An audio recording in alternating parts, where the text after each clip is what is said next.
Here are the tests on the 2018 American Standard Townsend one-piece.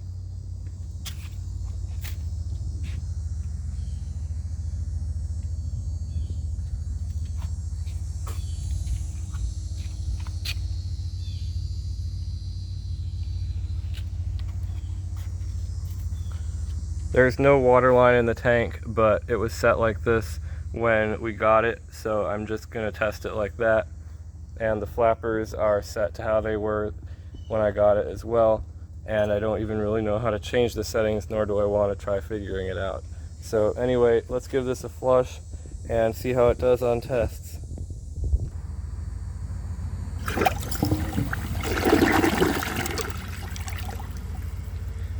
It's got a pretty neat flush, honestly, but it seems to do really bad with bowl clearance.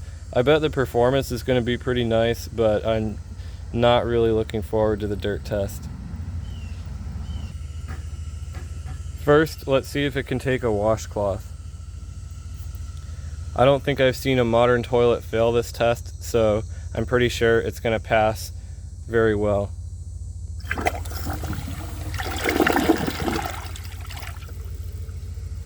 Did perfectly. Now let's see if it can take a grocery bag.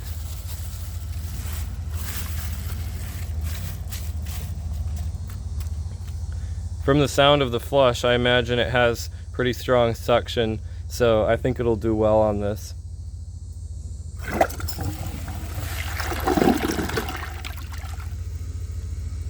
Perfect again. Now let's see if it can take the washcloth and the grocery bag together.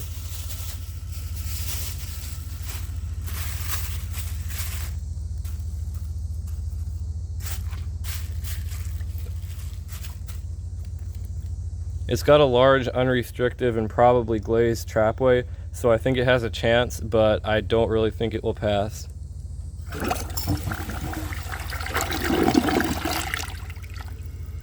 Dang, was that perfect or what? I was not expecting that at all. Now let's see if it can take a dish towel. Honestly, I don't really think this will go through. I think only the real old toilets with the humongous trapways can take this, but considering how it just did, I think there's a chance.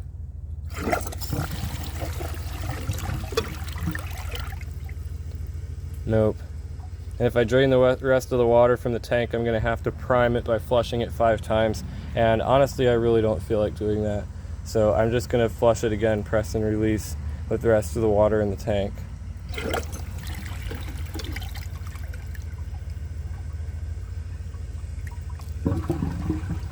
And it didn't siphon. So I'm just going to lay this flat again, and I'm going to flush it and see if it passes.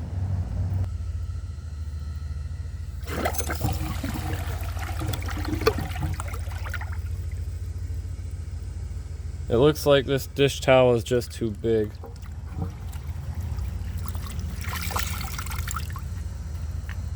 I'm not really surprised. I think pretty much all of my toilets would fail that, except for those old ones. But honestly, from what I've seen so far, this toilet has pretty nice performance. So instead of doing a clogged siphon jet test, since all I have to do is open one of the flappers and that will only control the rim, I'm going to do that if I can figure out which one it is. So actually, I'm just going to lift the left flapper and see what that does, and then I'll lift the red one. Left flapper is the rim. Left flapper is the rim? Correct. All right.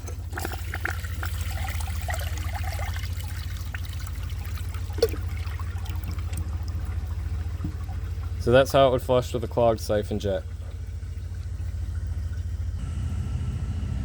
Now I'm going to lift only the red flapper, which controls the siphon jet, and see how that flushes.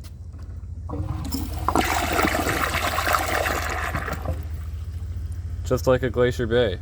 No bowl rinse at all. Now let's see if it can take dirt. It's not sticking to the sides at all, but we can clearly see that the rinse covers pretty much the entire bowl, so that's not really a big issue. The main task for this toilet is getting it out of the bowl. So I'm going to see how that does. Honestly, the way it's done with grass, I really don't have high hopes for this, but there's only one way to find out.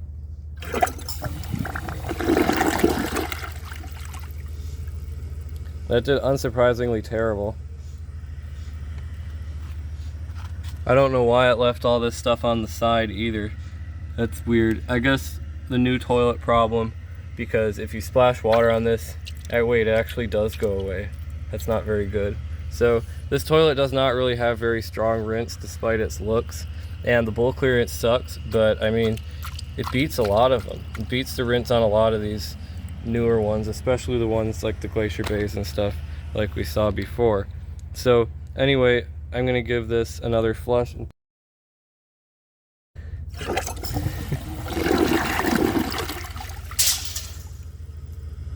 Alright, that did alright.